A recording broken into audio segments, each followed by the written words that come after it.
Here's why the road to the championship for the Clippers just might have got tougher. When you look at the West right now, the West is stacked. The West has got a lot of good teams, or should I say the West got a lot of talented teams in regards to, you look at the Lakers, like I said, they got Russell Westbrook, they got LeBron and AD is coming back. You look at the Phoenix Suns, Devin Booker, Chris Paul, DeAndre Ayton. Then on top of that, you look at a team like, the Warriors again. I mean, they're a team that has Klay Thompson back, and the way he came back last night gave them so much of a lift and so much energy. Now that city is jumping the way they were a couple seasons ago when they were a dynasty type team with Klay and Steph, and Draymond's still there, so they have a big three as well. And then there's other teams in the West that will challenge you, like the Memphis Grizzlies, and teams like that. So, I mean, it's definitely, going to be tough in the West now. So when you look at the Clippers, they're going to have to find a way not only get healthy, but find a way to get that rhythm, because if you don't, these teams are actually showing that they're really good. They have a lot of talent, and they're actually getting better and better. And now they have more talent, or should I say as much talent or more talent than the Clippers, because the Clippers are a very deep team. I mean, because they have players on the Clippers who can have breakout nights at any point. But are those players trusted or to be trusted in the playoffs? If the Clippers make the playoffs, which I believe they still could, they just have to maintain where they are and avoid too many losses and hope that one of their superstars, if not both, come back to help save their season. But when you look at the West, it's really, really stacked. And when you look at the Clippers, where do they rank amongst those teams? And if you ask me, most people would probably rank the Clippers last, even when Kawhi Leonard comes back and Paul George, just because most teams actually, look at, or should I say being looked at as a contender over them just because of the injuries the Clippers have. But even with Kawhi Leonard, it was still hate on the Clippers overall. A lot of people didn't believe in them. A lot of people still don't. And a lot of naysayers still, basically spit on the Clippers because they don't think they're a team that's going to ascend. And a lot of people, a lot of NBA analysts, their motto is the Clippers going to clip, and they're not going to actually get as far as a lot of people believe, or some people believe in Clippers Nation, or, whoever believes in the Clippers believe that they can go that far. And that's the notion that's out there, because like I said, it's all about the Lakers, and that's the way it has been for years. But the Clippers can actually do a lot of good things in the Western Conference. Even though the Western Conference is stacked, I do believe the Clippers can win a championship. I do believe that they have the fortitude, the team, the players, the depth to do so as well. But it has to all be put together, and the only way it's all going to be put together is if they're actually healthy enough to do so. Now, I will say, when you look at the West with Klay Thompson coming back, that definitely makes it a little bit tougher for the Clippers, because now you have a team that not only has superstars on there who has won championships, but you got a team that's built very, very well, put together by Steve Kerr, that's built to win a championship now. And honestly, to me, this is the time for the Clippers to win a championship, because I do believe if the Clippers are healthy, I do believe the Clippers can beat a team like the Warriors, because me personally, I just don't believe Stephen Curry and Klay Thompson are better than Kawhi Leonard. I don't. I mean, I think they're better than Paul George, but I don't think they're better than Kawhi Leonard. So what I'm saying is, if they had to play in a 7-game series, the best player on the floor would be Kawhi Leonard if he decides to come back and play at the high level that he was and continue his championship ways in the playoffs. So hopefully, like I said, the Clippers can actually make it that far and push that far to get that matchup to happen, because I think that would be a great matchup along with the Lakers and Clippers. That's definitely a great matchup. Of course, everybody wanted to see that for the last couple years. So, maybe this is the year that we actually get a chance to see it, and them actually go out there and make good things happen in regards to making that 7-game series happen, because that would be a good thing for the playoffs, a good thing for the NBA, and just a good thing for the NBA world overall, for them to see the actual, who's actually the better LA team. I mean, that's what we all really want to know anyway. So, when you look at that in its entirety, like I said, the Clippers got an uphill battle coming towards them. But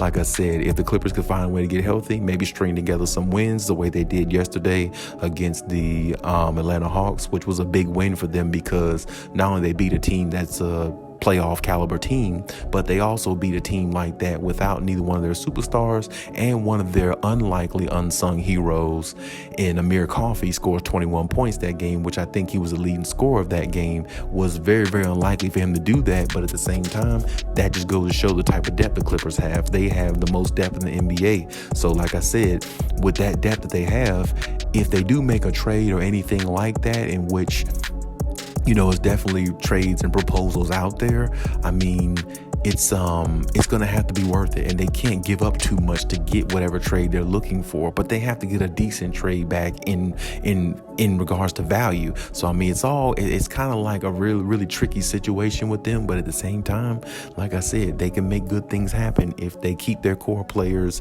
and they don't make some ridiculous trade and get rid of too much depth and things like that. So you have to hope that they keep everything intact and don't blow up the season by losing too many games, not making the playoffs, or being in the play-in tournament and have a chance of being knocked off. So you got to hope the Clippers get exactly what they need out this season in regards to health, being or staying away from COVID, and getting an opportunity to put themselves in the situation to possibly win a championship. But I will say that the West is definitely getting tough. When Klay Thompson came back yesterday, it just made the West tougher than what it was before he entered the game, before he stepped on the floor. Because like I said, when you look at the teams in the West, the two top teams are the Warriors and the Suns. The Suns actually got better since last year, but I still think the Clippers can beat them, because I don't think Devin Booker and Chris Paul and DeAndre Ayton is the best players on the floor if they play the Clippers. I believe Kawhi Leonard and Paul George are. That's just my opinion, because with them two together,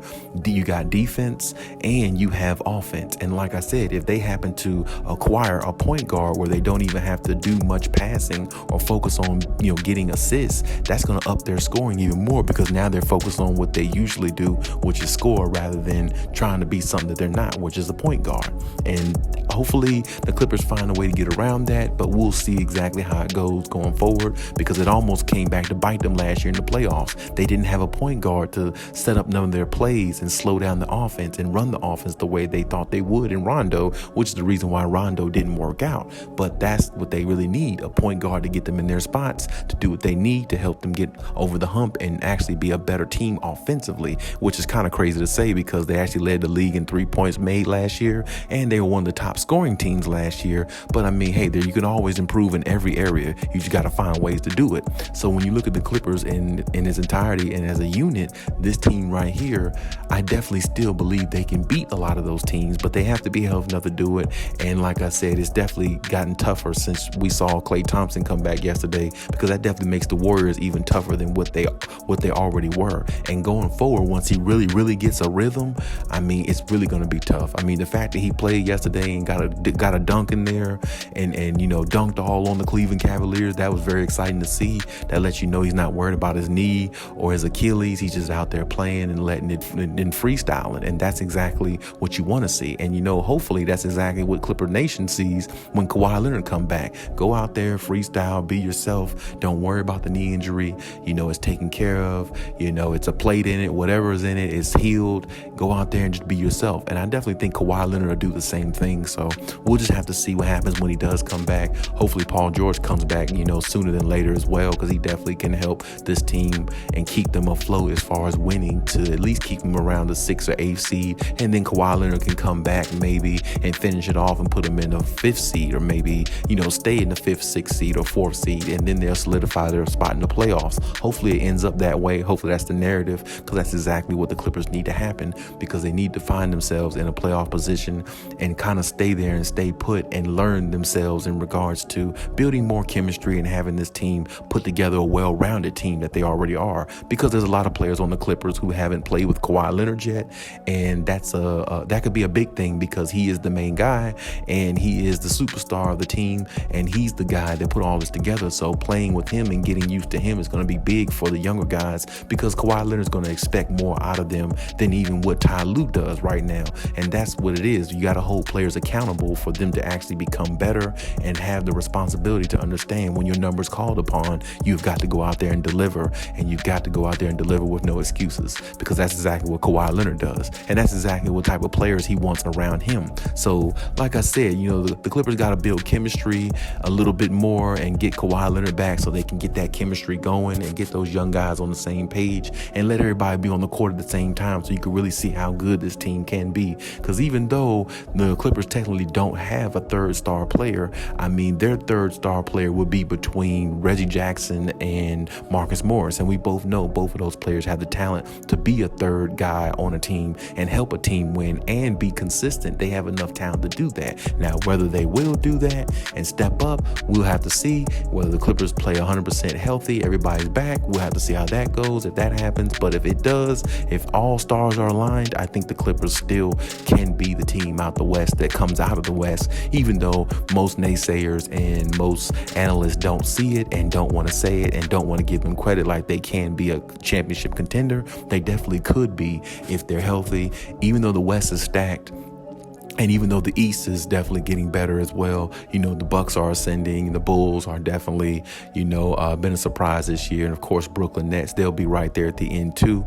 But like I said, the Clippers are a team a lot of people are sleeping on, but they're definitely a team that a lot of people might want to start acknowledging if Kawhi Leonard and Paul George can come back healthy. Because with the depth that they have and some of the wins they've gotten just this year 2022, one against the Brooklyn Nets, one against a high-power offense or decent power offense in the Atlanta Hawks. Beating two teams like that without neither one of their superstars is impressive. So hopefully they can continue that and get a few more wins until their superstars come back, and then they'll be able to take it the distance and then show everybody in the NBA that they're here as well. It's not just about the Warriors and the Suns and the Lakers. It's about them too. And they actually should be in the championship contender hunt as well. And I think a lot of people will start taking them serious, especially if they go into the playoffs and make noise the way they did last year with and without Kawhi Leonard. But hopefully this year they have them the whole way, because if they do, I believe they go to the NBA Finals and possibly, win a championship. But we'll have to see how it goes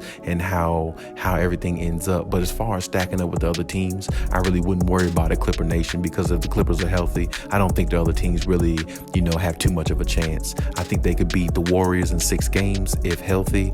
I definitely think they could beat the Suns in 5 games if healthy. I think they can beat Utah in 4 or 5 games if healthy. And I just think those are pretty much the premier teams in the West that most people look at that can actually come out the West. And I think the Clippers stack up well against them if they're healthy. And if they happen to play the Lakers in a 7-game series, that would be the only one I would say that probably would go 7 games just because it's a rivalry. But I still think the Clippers will eke that one out because, like I said, I feel like overall the Clippers role players play better in bigger situations because they've been in bigger situations. Malik Monk, players like that are really good, but has he been in a big situation in the playoffs where he's asked to hit a big shot to help a team win to go on to the next round? He hasn't been in that. Luke Kennard has been in that. Terrence Mann, been in that. You see what I'm saying? These other players have seen that on the Clippers. They've been there. They know what it's like, and they know what it's like to win big games without their superstar players. And when you have a team like that, if they're fully healthy, a lot of teams can't contend with that because their bench and their other guys know how to play and make shots and come through in big moments because they have already done it and they were already asked to do it, and they've already, made big shots in big moments. So their confidence is a lot higher than a team like the Lakers, who has a lot of talent as well. So when you ask me, the Clippers definitely not only are contenders still, even though the West is getting scary or getting, I say, thicker in regards to talent, or now that Klay Thompson's come back, it's gotten a little bit harder. The road to the championship, the Clippers are still in the driver's seat if they get back healthy to make a championship run. But hey, that's my take on the situation. Leave any comments in the comment section as always. And hey, Khaliis out.